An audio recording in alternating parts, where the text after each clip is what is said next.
नमस्कार, स्वागत है आपका। आप देख रहे हैं माहौल टाइट है, आपके साथ मैं आकांक्षा राजपूत। आखिरकार वो तारीख आ ही गई है जिसका पूरे देश को इंतजार था। 2024 के आम चुनाव की तारीखों का ऐलान कल यानी 16 मार्च को कर दिया जाएगा। चुनाव आयोग दोपहर 3 बजे प्रेस कॉन्फ्रेंस कर लोकसभा चुनाव का शेड्यूल जारी करेगा।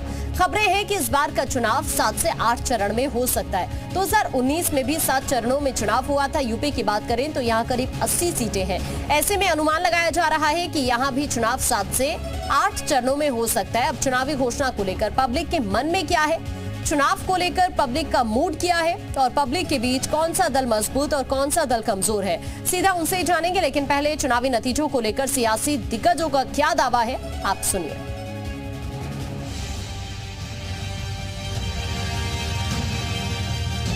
विपक्ष के बड़े बड़े नेता पहले से ही नेता विपक्ष में बोलने लगे हैं, संसद में बोलने लगे हैं। 24 में 400 पार।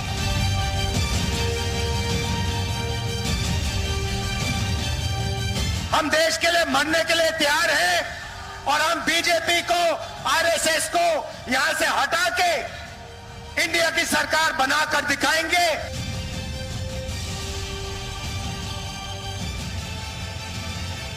अगले 3 वर्ष महत्वपूर्ण होने जा रहे हैं। मोदी जी का तीसरा कार्यकाल अगले 3 वर्ष के अंदर भारत का तीसरी बड़ी अर्थव्यवस्था के रूप में स्थापित होगा।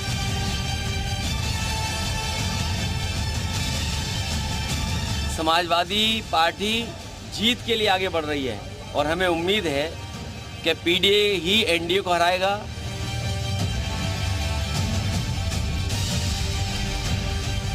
उत्तर प्रदेश में लक्ष्य 80 की 80 सीटें जीतेगी भारतीय जनता पार्टी। और देश भर में क्या कुछ माहौल रहेगा? देश भर में 400 पार एनडीए।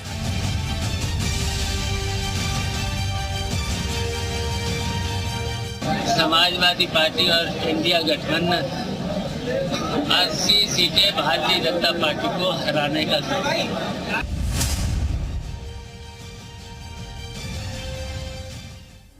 तो कल चुनाव की तारीखों का ऐलान हो जाएगा। उससे पहले जनता क्या कह रही है, उनके मन में क्या है, किस दल को लेकर वो क्या सोच रही है, ये जान लेते हैं। इस वक्त हमारे कुछ सहयोगी हमारे साथ जुड़ रहे हैं। इस वक्त नीतीश हमारे साथ जुड़ रहे हैं लखनऊ से, साथ ही हमारे साथ पारस भी मेरठ से इस वक्त जुड़े हुए हैं। एक एक करके सभी का रुख करेंगे, लेकिन पहले आपको लेकर चलते हैं लखनऊ नीतीश के पास। नीतीश, लखनऊ की जनता क्या कह रही है, क्योंकि अब तो कुछ ही घंटे बाकी है। चुनाव की तारीखों का ऐलान कल हो जाएगा, लेकिन उससे पहले किस तरह का माहौल है इस वक्त लखनऊ में? देखिए, चुनावी माहौल तो पहले से टाइट है, चूंकि उत्तर प्रदेश की राजधानी है और हमारे साथ युवा वर्ग है। तो आपसे जान लेते हैं कि कल तारीखों का ऐलान हो जाएगा, युवा के मन में क्या चल रहा है, वोटिंग को लेकर, व्यवस्था को लेकर और जो दावे किए जा रहे हैं उसे लेकर। देखिए, देश का युवा का सबसे बड़ा सवाल जो पहले था वही आज भी है कि हमें रोजगार चाहिए। जो सरकार रोजगार की बात करेगी, विकास की बात करेगी और धर्म में देश को बांटेगी नहीं। देश का युवा उसके साथ है, हम विकास के साथ है। आप बताइए। बिल्कुल, मैं इनकी बात से सहमत हूँ। सबसे बड़ा मुद्दा जो आज का है वो रोजगार है। अगर रोजगार जो भी सरकार दे रही है हम उसके पूर्ण समर्थन में जाएंगे और बाकी ऐसी जो धार्मिक मुद्दे हैं उनको हम हमेशा पीछे ही छोड़ते आए हैं। कभी हमने धार्मिक मुद्दों की तरफ नहीं बहस की और ना ही आगे करना चाहते हैं। तो सरकार से भी यही निवेदन है कि वो धार्मिक मुद्दों को बीच में ना लाए, हमेशा एक निष्पक्ष होकर, चाहे वो मुस्लिम, हिंदू, सिख, ईसाई किसी भी जाति से हो, हमेशा उसको समानता का अधिकार दे। और इसी के पक्ष में हम जो चाहेंगे कि हमेशा जो है निर्विरोध राजनीति। कुछ युवतियां भी हैं, आपसे जानेंगे कि जिस तरह से ऐसा कहा जा रहा है कि चुनाव की तारीखों का जब ऐलान होगा तो उसके बाद जो चुनावी माहौल है वो और भी शीर्ष पर, अभी क्या चल रहा है, क्या कहते हैं जो युवतियां हैं, वो किन मुद्दों पर वोट करेंगी और चुनाव कैसा? जो जनता के लिए काम करे और जो जनता के लिए काम करेगा और जो उनके हित में काम करेगा। अब ऐसा नहीं कि जो कुछ भी आप धार्मिक मुद्दे लेकर जाते हैं हर बार, हर 5 यानी जो जनता के लिए काम करेगा, जनता के हित के लिए काम करेगा। हाँ, बताइए बंधु। मेरा नाम प्रीतम है। कल चुनाव की घोषणा हो सकती है, चुनाव की तारीख की घोषणा हो सकती है, तो ऐसी स्थिति में क्या राय है?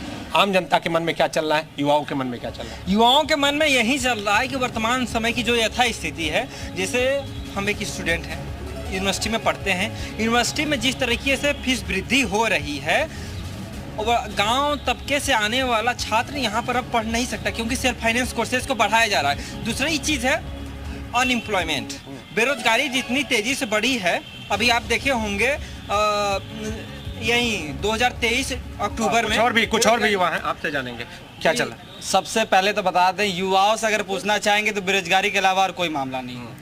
आप पूरे देश में देख लीजिए, चरम सीमा पर मैं वापस बेरोजगारी। अभी आपके पास लौट रही हूँ। पारस भी इस वक्त हमारे से जुड़े हुए हैं, पारस का भी रुख कर लेते हैं। पारस, मेरठ की जनता क्या कह रही है? कल तारीखों का ऐलान होने वाला है, उससे पहले वहाँ पर आप लोगों से उनके रिएक्शन जानिए जरा, क्या मुद्दे उनके मन में? आरओ का हो जाए, इससे पहले निचले स्तर की देख लीजिए, 12वीं तक के पेपर लीक हो रहे हैं। तो इस स्तर पे अगर देखा जाए, शिक्षा संस्थान पूरी तरीके से ठप हो चुका है सरकार में, और हम चाहेंगे जो भी सरकार बने निष्पक्ष रहे और छात्रों के हितों में रहे।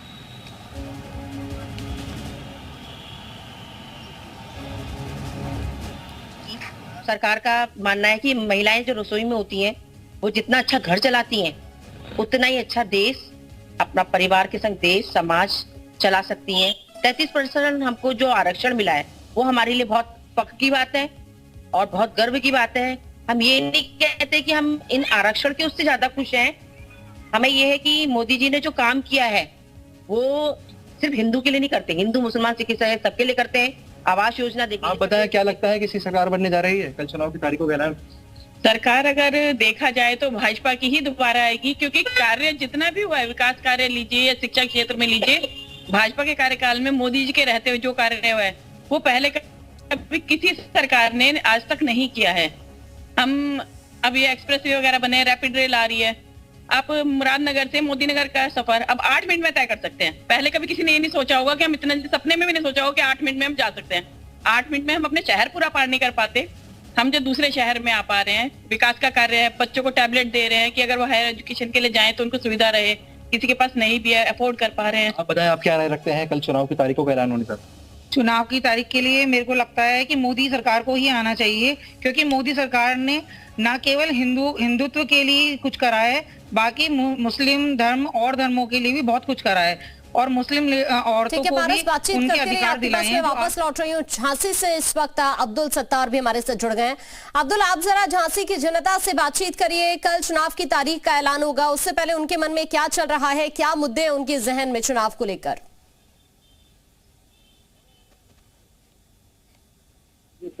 तमाम जो बातें हैं वो अभी कई तरफ सामने आ रही हैं।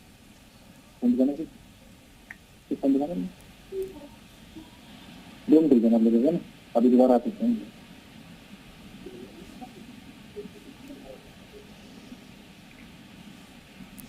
ठीक है अब्दुल सत्तार, मैं आपके पास वापस लौट रही हूँ। इस वक्त नीतीश भी हमारे साथ जुड़े हुए हैं, एक बार फिर से नीतीश के पास आपको लेकर चलते हैं। नीतीश, आप जरा कुछ और युवाओं से बातचीत करिए, उनके मन में क्या है, जानिए जरा उनसे। हाँ कांक्षा, और भी युवा हैं, आपसे जानते हैं कि चुनाव की तारीखों का ऐलान होना है, अब आम युवा क्या सोच रहा है? सर, आम युवा सोच रहा है कि उसे रोजगार कब मिलेगा। हमारा आज भी सवाल, पहले भी वही था, 10 साल से वही सवाल चला आ रहा है, आज भी वही सवाल है कि हमें रोजगार कब मिलेगा, ये सरकार हमें रोजगार कब देगी। वादे करती है, वादे कभी इन्होंने पूरे नहीं किए, सारे पेपर लीक हो रहे हैं। हम जाते हैं पेपर दें रोजगार के लिए, यानी जो रोजगार देगा जनता और युवा उसी को चुनेगा, बिल्कुल उसी को चुनेगा। आप बताइए। जी, जाहिर सी बात है कि युवाओं और भी लोग हैं। जिस प्रकार से सरकार रोजगार पे मुद्दे पे बस बात करती आई है, काम कुछ नहीं करती आई है, युवा बहुत ज़्यादा परेशान है, हताशा है। और जब इनका चुनाव आता है तब रोजगार देने के वादे आते हैं, पेपर होता है, वो भी कराने में अनसक्सेसफुल है ये सरकार, पेपर लीक करा देती है। हम लोग बिल्कुल बेचैन है कि हम लोग आखिर करें क्या, आगे भविष्य बिल्कुल हम लोग का अंधकार में दिख रहा है, कुछ समझ में नहीं आ रहा, बिल्कुल ब्लैंक। जो उज्जवल दिखाएगा उसको चुनेंगे। नहीं, उज्जवल दिखा तो ये भी रहे हैं, लेकिन दे कुछ नहीं रहे, जो असली में देगा, दिखाने पे नहीं, देने पे देगा, जो उसके पक्ष में जाएंगे। आप बताइए। जी, बस मैं ये कहना चाहूँगा, एक शायरी से बात कहूँगा, जितना तो मजनू पिटा नहीं अपनी लैला के प्यार में, उससे ज़्यादा छात्र लाठी खाया भाजपा सरकार में। मैं भाजपा सरकार से बहुत ज़्यादा ही तृप्त हूँ, परेशान हूँ, क्योंकि ये सरकार रोजगार को लेके बिल्कुल काम ही नहीं कर रही है। आज छात्र युवा तैयारी करके पेपर देने जाता है और कल के दिन उसको पता चलता है कि पेपर तो लीक हो गया है, उसका आत्मबल वहीं पर गिर जाता है। इसलिए मैं भाजपा सरकार से मन में ये सवाल है। और भी कुछ युवा हैं, आप बताइए, क्या जिस तरह से तारीखों का ऐलान है, युवा क्या सोच रहा है, वोटर क्या सोच रहा है, आप लोग क्या सोच रहे हैं? युवा वही सोच रहा है, जो अच्छे होंगे उनको वोट देंगे, जो काम करेंगे, जो काम नहीं करेंगे उसको वोट नहीं देंगे, जो युवाओं के लिए काम करेंगे। जी बिल्कुल। तो और भी लोग हैं, आप जरा सा पीछे आ जाइए। जी, देखिए हमारे हिसाब से जो सरकार हमारी रोजगार के लिए बात करेगी, शिक्षा के लिए बात करेगी, स्वास्थ्य के लिए बात करेगी, हम उसी को चुनेंगे। अब आप सोच लीजिए भाजपा सरकार ने पहली सरकार ऐसी जिसने शिक्षा पे। ठीक है नीतीश, मैं आपके पास वापस लौट रही हूँ। आगरा से मनीष भी इस वक्त हमारे से जुड़ गए। मनीष का भी रुख कर लेते हैं। मनीष, आगरा की जनता क्या कह रही है? कल इलेक्शन की तारीख का ऐलान हो जाएगा, लेकिन उससे पहले वहां पर किस तरह का माहौल है? देखिए, अगर बात करें तो ये बीजेपी का गढ़ कहा जाता है। लगातार बीजेपी यहाँ से जीत के आई है। वर्तमान में भी आगरा नगर की बात करें या सदर सीकरी की बात करें, बीजेपी के ही सांसद हैं। हमारे साथ कुछ लोग हैं, जान लेते हैं कि आखिर वो क्या कहना चाहते हैं। मुझे क्या लगता है आपको कि बीजेपी किन मुद्दों पर चुनाव लड़ेगी? जो वादे किए उन वादों पे खरी उतरी और आम जनता में, आम जनमानस में एक बार फिर मोदी सरकार का भरोसा सभी लोगों के साथ में है। और पिछले कुछ काफी चुनावों से भारतीय जनता पार्टी ही अधिकतर इस सीट पर जीतती रही है और ऐसा विश्वास है कि आगे भी इस सीट पर पुनर्विजय हो। आपको क्या लगता है भाई, कौन जीतेगा? अगर भारतीय जनता पार्टी का नाम कोई नहीं जीतेगा जी, कोई नहीं। किन मुद्दे पर? ठीक है मनीष, आपके पास मैं वापस लौट रहा हूँ। एक बार फिर से झांसी आपको लेकर चलते हैं। अब्दुल सत्तार, आप जरा कुछ लोगों से बातचीत करिए वहां पर। हेलो जी, आपकी आवाज आ रही है अब्दुल, आप बातचीत करिए वहां पर लोगों के साथ। हेलो हेलो, शायद अब्दुल तक आवाज नहीं पहुंच पा रही है। वापस से हम अब्दुल का रुख करेंगे। पारस के पास एक बार फिर से मेरठ आपको लेकर चलते हैं। पारस, आप जरा कुछ और महिलाओं से बातचीत करिए। बिल्कुल, देखिए कुछ और महिलाएं हमारे साथ मौजूद हैं, इनसे बात करते हैं। आप बताएं चुनाव की तारीखों का कल ऐलान क्या लगता है? देखिए, मोदी सरकार ने इतना अच्छा काम किया है कि बतानी चाहिए मेरे हिसाब से, क्योंकि उन्होंने हर धर्म के लिए काम किया है। एक धर्म के लिए काम नहीं किया उन्होंने, सबके लिए, सब धर्मों के लिए योजनाएं भी वैसे ही रखी हैं, सबके नियम भी वैसे ही रखे हैं और राम मंदिर का निर्माण किया है। तो मेरे हिसाब से तो मोदी सरकार ही आनी चाहिए और मोदी सरकार जैसा काम आज तक किसी सरकार ने किया ही नहीं है। ठीक है पारस।